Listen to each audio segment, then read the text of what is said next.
Mga bro, hataw na mga mahilig sa Navy. Ready na ang mga sarili natin sa isang alon ng excitement dahil magkakaroon tayo ng first steel cutting ceremony at hindi ito yung kumbento ng Panday, ito yung real deal para sa unang HDP 2200 Plus offshore patrol vessel ng Philippine Navy. Buckle up, kasi lalanggoy tayo sa ilalim ng karagatan ng maritime greatness. Sa mga susunod na buwan, mag-usap na tayo ng flying sparks, metal plunging isang symphony ng progress habang ginugupit ang unang piraso ng bakal. Hindi lang ito simpleng seremonya, ito yung pagsilang ng isang bagay, isang barkong magiging pride ng Philippine Navy. Ngayon, pasok tayo sa detalye ang HDP 2200 Plus, hindi ito pangkaraniwang bangka, ito'y parang floating fortress.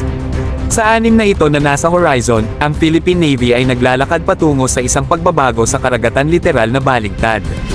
Armado ng high-tech na teknolohiya, advanced na weaponry, at kakayahang malusutan ang alinmang hamon sa karagatan, ito'y ang future ng naval dominance. At heto na ang bomba, hindi lang ito about sa depensa, ito'y about sa pagpapakita ng lakas, pagpapamalas ng ating maritime prowess, at pagbibigay ng malupit na statement sa global stage. Ang first steel cutting ceremony hindi lang milestone, ito'y isang tawag sa arms, isang pahayag na ang Philippine Navy ay umaangat, at gagawin ito ng may estilo.